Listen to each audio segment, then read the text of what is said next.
What's going on, everybody? Welcome into the Friday edition of the Daily Dime. Zach, we had some good yesterday. We're in position on a couple of the PGA NFL hybrids. We're in position on some Dyson Daniels stuff with some NFL stuff, but we also had two of the more brutal, bad losses of the entire season on these picks. Yeah, man. And ultimately, I got a little bit lucky because right after the DFS slate locked, I threw a couple more entries in over there on Underdog, some fantasy point plays. And those ended up hitting for me. So I ended up breaking even on the night. But some of those entries early on, the first prop of the day, right? Wemby over there in France, 5.5 PRA in the first 5 minutes. Look, I love Stephon Castle. I got a bone to pick with Steph right now because 2 turnovers and then he misses as they drop the play after the timeout for Wemby right at the 7-minute mark for him to score. He gets doubled, makes the right play to Steph Castle, and Castle misses the shot. Then naturally, right, 5 minutes and 45 seconds into the game, Wemby's at 11 PRA. So that was extremely tilting, but that was not the end of it because I know you gave out a DeMar DeRozan prop and that went over in I don't think it made you feel any better that I sent you the clip of how that actually happened this morning. Yeah, so we were tilting about it in Discord. So we had a 3-pick play all on these free throw made unders. Yeah. We had Tatum under, we had Anthony Simons under, and then we had DeMar DeRozan under. Now, I'll start this by saying I did feel a little bit lucky on the both Tatum and Simons wins. Simons had 2 free throws early in the game, didn't make it back to the line. Tatum entered the second half, 4 of 5 from the line. We need him to stay under 5.5. Went 0 for 2 from the line in the second half. Like he was on the line with a chance to go over and missed both. So you get lucky sometimes and you get really unlucky. And boy, did we get unlucky with DeRozan. He would have stayed under, except after a made bucket from Jokic, Westbrook going up for an offensive rebound, gets bumped. His arm hits the ball, bats it out of bounds, and they call the second delay of game. Already had a delay game warning, so this is a tech. DeMar DeRozan goes to the line, hits the free throw, and we lose. That was a big 3-pick play, by the way, because it was also the one that we were using the profit boost on. So very close to a huge night, and I feel like that's been the theme for me over the last couple of weeks on the NBA side of things. Like I know, number one, when I'm not having the best streak is like I check the process of all the picks. And those have been very good. The process has been good. Still doing well on it. So there's not a whole lot else you can do. Was there something else that you may? And I see Ian in the chat just saying grambling. And yeah, pretty much like that is what we're whining about here this morning. And like on the flip side, like to your point about Jason Tatum and like maybe we get a little bit lucky there, but it doesn't feel nearly as good as the other ones feel as bad as they were, as negative as they come off. But like Norman Powell, up 25 or something, gets there in garbage time. You see P-Mike in there, trust the process. That's exactly what we do here, right? We're all about the long-term plays here, the math behind it as Alex goes into. It feels like on a bi-weekly basis here, we make sure to kind of bring that back to the forefront. So like now that we're talking about, you mentioning there about examining the process and that we feel good about this, even though you feel like you're in a little bit of a cold streak, is there anything else that you do when you're feeling a little bit down about the results like this? Because again, it's a long season. And even if you have profitable seasons, which we have stacked up here since FTN launched, how do you make it through in baseball, they say the dog days, right? But we're kind of in, the seasonal depression era right now of the NBA season. So is there anything else that you do with your process rather than outside of just going back and looking at the data and how we're approaching these? So the first thing I'll say here is I didn't even know that Powell ended up hitting. That's hilarious. Like because Lonzo didn't get the second stock or the second steal. I just stopped paying attention to it when he was at 6 points in 10 minutes left or something like that. So that's hilarious that hit. But yeah, I think so. What I do is when I'm not getting the wins, I know that the number one danger in that situation is you start firing all over the place. You try to chase your losses. And so what I do is I say, okay, I'm going to limit the amount of plays I actually put in. And I'm going to make sure that my picks stick to the strength.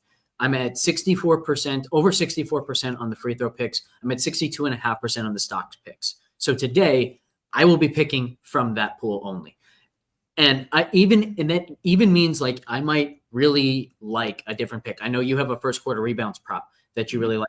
I think it's a really solid one. I'm not going to include it just because I want to be really disciplined in these moments and know that the process comes through. And like I actually had this exact conversation with one of my friends. He was like, you know that as soon as you do that, as soon as you only play, let's say like $200 a night instead of 500, like that's when you're going to hit and you're going to feel like, oh, if only I had just stuck to my usual, I would have made so much more money. And it's like, you know what? That's a really good problem to have if you break out of the slump as soon as you dial it back a little bit. So yeah, I think really enjoy this conversation. I always like kind of bringing some larger scale thoughts instead of just the individual picks. But at this point, we might as well get into the picks for tonight. Yeah, and we've got just 3 games here tonight. And so we've kind of we're coming out of this like 3 or 4 week stretch where we had between 5 and 10 games a day, which has been great. But we had 9 games yesterday. We get just 3 tonight, and then I think 12 tomorrow on Saturday, including the second Paris game. So I will say this off the top. We won't be live tomorrow here on the Daily Dime. If they post that, and this is a noon Eastern start for the Paris game, if they post that same Wemby first 5 minutes prop, I'm going right back to it. And at the same time, they also posted Wemby at 5 free throws yesterday. I don't think he went to the line yesterday. And even if he didn't, like you were looking at that before I got you on the 5-minute PRA prop. And I think that would also be a very strong one if we get it on Saturday morning. So just file that away. You wake up tomorrow on Saturday, you check in on those Wembanyama props. The first place I want to go here tonight, let's just start with that first quarter prop, because I do think this, especially with the multiplier that we're getting on DeJounte Murray in his first quarter rebounds. I was all over the 1.5 at 1x. I don't know, it was like an hour and a half ago. I was bitching to you in our company Slack, like, of course this gets nerfed right away. But I want to take it up to 2.5 because no Zion here tonight. And that line is 1.67x. That's just too, like, I cannot ignore it. Even if this is a lower probability prop, the multiplier offsets it in a big way for me. No Zion. We've got 23 games with DeJounte in, with Zion out. He's over this number in 11 of 23. So slightly less than half of those games, but that 1.67x multiplier would indicate that Underdog thinks this is much less likely than us game log watching, much less likely than that to hit. And I disagree. Like they have 2 meetings with the Grizzlies already this season. He went over in one, he missed in another. But the miss was the game that DJ came back from the fractured hand and was limited. So he played, I think, a hair shy of 7 minutes in that one. I think that was, I believe, looking at his game log this morning, if I recall correctly, that was the lowest minutes total he had in any first quarter this season. So I don't think we should completely discard that. And is this a 60% play? No. But the multiplier to me makes this a very, I should say, it stands out to me on a board where we don't have a lot of great picks with just 3 games here, no Portland injury report, and a questionable John Morant with an illness who did not go to shoot around.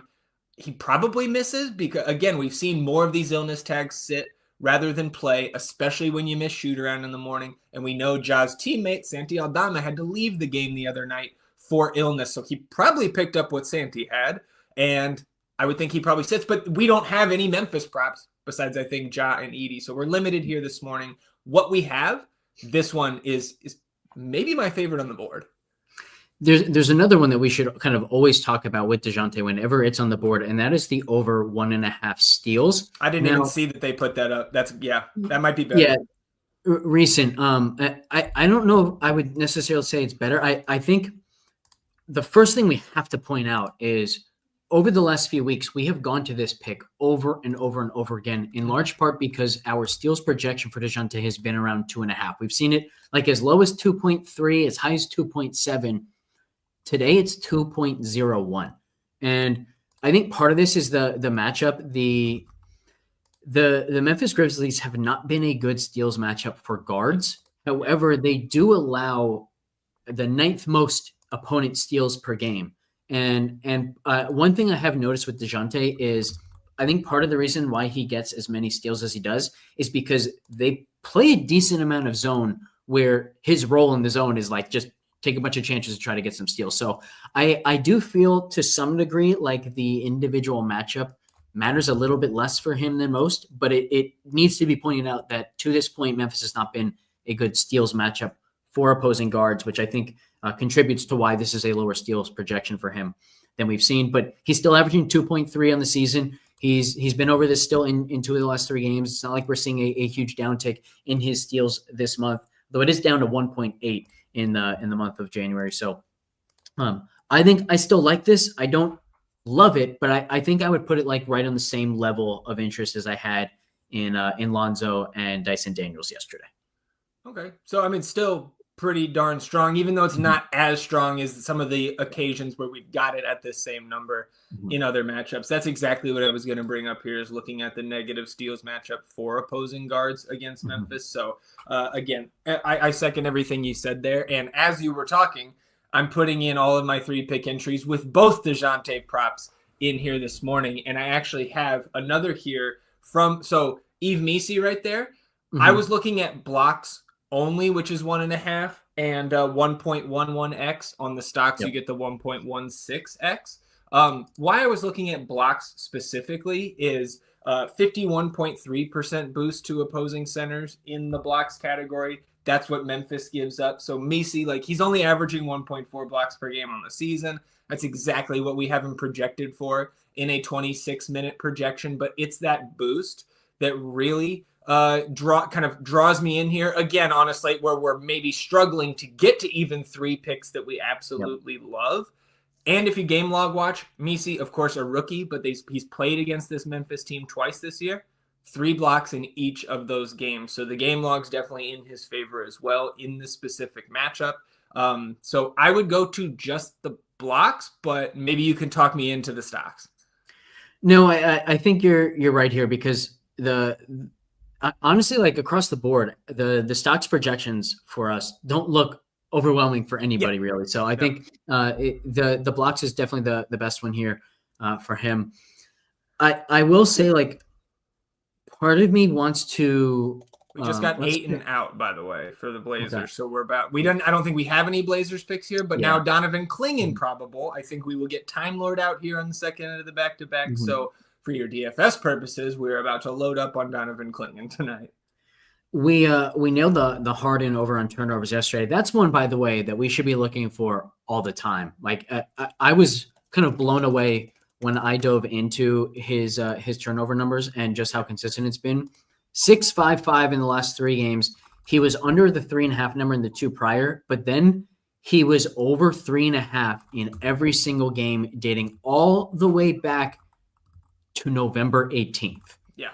So since November 18th, he has gone over 3.5 in all but 2 games, and we need to keep an eye out for that pick. And that obviously includes a lot of games like last night's, where he's playing a team that doesn't even force a lot of turnovers. He still is just an absolute turnover machine. So definitely want to keep an eye out for that one over the next few weeks. But anything stand out to you on the turnover side here today? I have to admit, I haven't been able to kind of cross-check these with any of our projections just yet, but we can kind of do that live here. Yeah, I mean, these just, bastard. I was literally about to say LaMelo. He just got grayed out on my screen. I assume that, yeah. Me too. That's what stood out to me just on the eye test, and now I'm going back through his game logs here. He's over that number in 14 of his 29 appearances this year. Again, not a strong lean in the projection model. 3.6 is the turnover projection, but he's just like, if we're going to get a plus 1x multiplier on that, if it comes back up, like, that feels like one I'd be fine to mix into an entry here today, because LaMelo is so, like, with how experimental he can be out there on the offensive end, and, like, to his credit, like, very, very creative. He can also throw the ball all around the gym on a given night. Like, this is a guy who has a 10 turnover game this season, 2 7 turnover games, 4 6 turnover games, right? So just about half of his games this year, he's gone over this number. So that stood out just a little bit in terms of the style of play from the player. But I haven't been able to look at the rest of this, because I think these just popped up, like, right when we went live, which also makes me think, do we have free throws yet? We do not. Okay. Yeah, I didn't think so. Usually those come around 1:30-ish. I did notice, I think the under on Paul George turnovers is a little bit interesting. We haven't projected under 2.5. So the fact that we're getting A boosted payout is certainly interesting there. Cleveland is top 10 in turnovers forced, but it's only ninth. So it's like they are less than half a turnover above league average forced. And Paul George, I think like one of the reasons why this might be priced where it is because he has gone over this number more often than not, but he hasn't had a game with 4 turnovers since the first of this month. 3, 3, 3, 3, 2, 2, 2. So it's like mathematically speaking, that seems to be saying, hey, you know what? He's due to not quite get to 3 more often than not in the coming weeks. And to that point, like he's averaging 2.7 on the season, but 2.2 last month and now up to 2.9 this month. So I don't know. I don't think it's strong. And like I said, like I will be on free throws and stocks picks today. If we had something as strong as the James Harden turnovers, I would take that today, but I don't think this one is there. What do you think about Desmond Bane with Ja missing shoot around? I find it a little bit interesting that we're getting the 2.5 turnovers there. It's not a extremely strong look in the game logs. He's over this number in 7 of 13 games without Ja Morant so far this season, averaging 3.3 per game in that 13-game sample size. So I think that's another one that maybe we take a second look at here. Like again, in our projections, we have Bane. Well, we have him for 2.56 turnovers with Ja projected in. And of course, like it doesn't mean Bane becomes the primary ball handler in such a way where this would be an outrageous number for them to post, because we'll get Scottie Pippen Jr. into that lineup and he will handle the ball plenty. But that's one that also just kind of makes my ears perk up a little bit. Yeah. We don't have any free throws props yet, but I will point out 2 of the 6 teams playing tonight are in the bottom 10 of opponent free throws allowed. So meaning like they don't allow a lot of free throws. We have typically gone under on these free throw picks. So Cleveland and New Orleans are those 2 teams. Definitely have some preemptive interest there on under free throws made for Philly and Memphis guys, if we get some good lines on those. But of course, like sometimes a guy will be priced up because of the matchup and he's priced up way too much. And so we'll still have a strong under. So I think that's worth saying, but when we get those free throw picks, probably in the next hour or so, that's where I'm going to look first. So I've got 2 picks here that I like from the same player with your Sixers, actually. And again, this is not my favorite prop of the week or anything, but I do have, this has been my third guy in 3 pick entries with DeJounte Murray, Yves Missi, and now Eric Gordon. We have it appears, full Philadelphia injury report here today. We should expect Paul George and Gershon Yabusele should play. No Drummond, no McCain, no Martin, no Embiid, right? The list goes on there. Eric Gordon higher than 8.5 points. Now we've got him projected for 9.5 points in a 26-minute projection here tonight against Cleveland. And of course, not a good matchup. We're 10.5 point home dogs here against the Cavs, but 15 games of 17.5 minutes or more this season. Eric Gordon is over this number in 11 of those 15. He started 8 games this season. We should expect him to start at the 2 once again here tonight. He is over in 6 of 8 starts. Cleveland also gives a 12.8% boost in 3-pointers made to opposing shooting guards, which has me thinking that Eric Gordon higher than 2.5 3-pointers made at 1.61x is worth a shot in some of these 3-pick entries here tonight. In the games where he has played 20 or more minutes this season, there's 12 of them. He's got 3 or more threes in exactly half, 6 of 12 games where he's played 20 or more.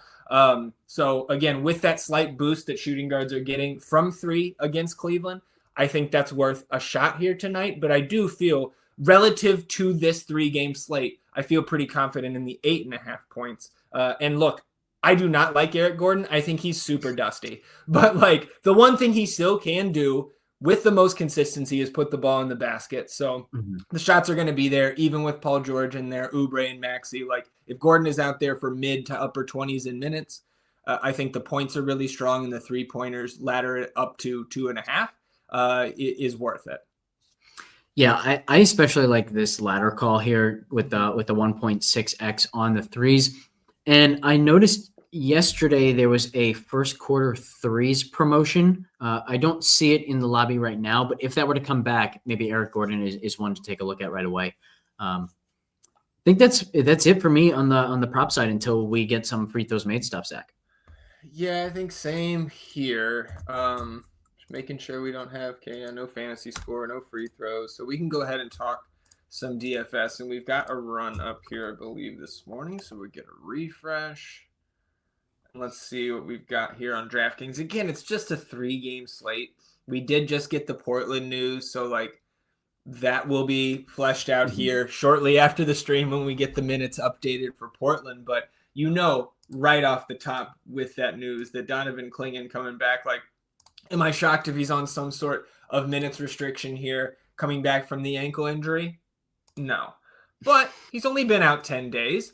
They don't have any. I mean, it's Jabari Walker, Duop Reith behind him. So, like, even if we're getting, low 20s in minutes here out of the rookie in Clingan, he's 4K on DraftKings. Like, load up, especially against Charlotte, right? Like, Mark Williams has been fantastic as a fantasy asset, but, like, I'm not nervous about attacking Charlotte in the front court here. So Clingan makes some sense. We can talk about the rest of Portland in the Discord later. On the Charlotte side, we've got Q tags on LaMelo Ball and Miles Bridges.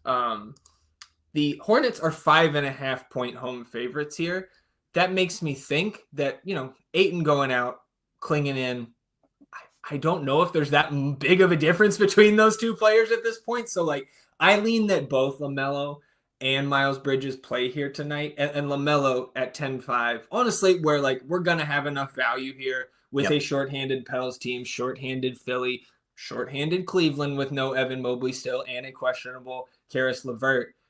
I'm going to love LaMelo Ball. I imagine he's got, 25% ownership there. That's just going to come up throughout the day as long as he remains in or does play, rather, with all the value that, or we should get more value as we continue throughout the day. You can see Paul George, 8K, guard forward eligible, picking up the most ownership just ahead of guys like Dean Wade, Javonte Green. And look, if you didn't understand how disgusting this 3-game slate is before, now you do, because Dean Wade and Javonte Green are that high up there in the ownership. I don't think either of those guys stay with some of the news that I expect we get here. Right, we mentioned John Morant, also questionable, illness, not at shoot-around.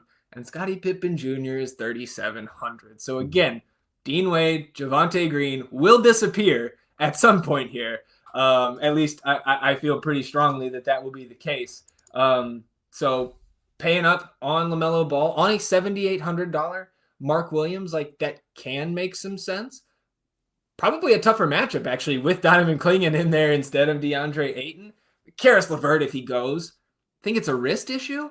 So 4K starting Karis LeVert against shorthanded Philly, sign me up. Like, that's certainly not a hot take. He's getting 32% projected ownership, but, like, I'm not scared off of LeVert at that ownership number. So as we look through this table, is there anything that's standing out to you that I haven't really kind of skimmed over yet? Yes, and I don't like saying this, but the thing that stands out to me is that Philly does not deserve to have some of the more popular plays on the slate. I know you've got guys out, you've got void in both minutes and usage, but they could just get absolutely run out of the gym. And so I think this is a spot where you either like the Philly chalk or you don't, and it's not pick your favorite Philly chalk, because one of the ways they fail is that they all fail, and they fail spectacularly together by just getting completely boat raced here. So maybe, like, my thought early on here is go to Charlotte, go to the Memphis-New Orleans game and full fade Philly, and then maybe get one or two Cleveland guys who could really actually hit in a blowout. And that means, like, probably not Donovan Mitchell, probably not these guys that you're requiring to play upper 30s minutes. But that seems to me like just a strong way to go at this slate, provided the Paul George ownership stays high, provided Yabusele stays high. Kelly Oubre also continues to get a decent amount of ownership. But if that's going to happen, I think just fade them all because they stink. Yeah, and obviously the Pelicans, right, a terrible team, but this is a up-paced matchup against the Grizzlies. It's a 243.5 implied total. The other two games, right? Cleveland and Philly, 228.5. Portland and Charlotte, 220. So, like, not just paying attention to Memphis and, like, all the values that are going to pop up if Ja Morant is out, and the most namely of them, Scottie Pippen. The other side, man, DeJounte Murray, CJ McCollum, Trey Murphy, who you mentioned earlier, right? Like, all those guys, I think, are worth taking a shot on here tonight in tournaments. Like, do you need to load up on them as double-digit road dogs here to a team we don't think is going to have Ja? No, but, like, getting one of those guys, even in a single entry, feels pretty good. And I think right now my favorite would be DeJounte because he's picking up a little bit less ownership than his backcourt mate there in McCollum. And then we have Jordan in the chat here asking about Jared Allen rebounds. You can see here on the screen, I just sorted by projected rebounds. We've got him at 11.2. So I don't feel strongly either direction on this one. Do you, Zach? Yeah, I was going to say, like, if you're asking the noggin model, yes, because that was one of the first places that I looked this morning was Jared Allen's lines. But I do think that the more like modest projection we have here, given the matchup in Jared Allen, if this game stays close, I think this could soar over. Yeah. But I don't think this stays close. Like, Cleveland's still extremely good without Evan Mobley. They're 10.5-point road favorites here against the Sixers. So, like, it's a stay away for me right now. I do have more interest in Jared Allen on the DFS side of things, where I think he's probably setting aside Karis LeVert. If he plays at 4K, he becomes my favorite Cav, like, not factoring in ownership. JA would be my favorite, assuming that that LeVert sits here.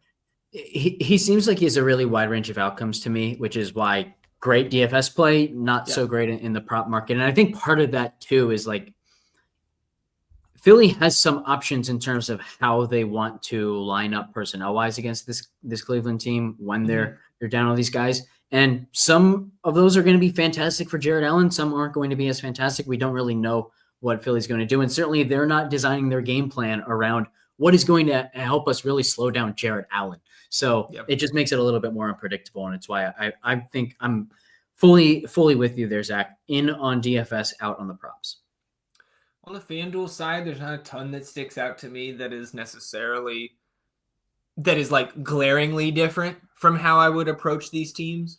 On DraftKings, of course, you have some slight differences with price and positionality, but you see the Hornets there up top, right? And Nick Smith, again, like, if he's going to keep playing 30 minutes, you can certainly fire up Nick Smith. And again, you're crossing your fingers that he makes his shots that night because he doesn't provide a ton else. But you see in the GPP scores, LaMelo, DeJounte, Darius Garland, 7,700. That makes some sense why he would be up there. But again, all of this will change even just over the next hour when we get these Blazers minutes updated for who is in, who is out, etc. So, we're coming right up against it here, 1 p.m. Eastern. I know you're going on Sirius here in a moment or two, so I think we can shut it down here on this 3-game slate. And again, we'll pick it up with fantasy score props, free throw props in the Pick'em Games channel, and of course, we'll be talking the DFS slate in that channel of the FTN Discord.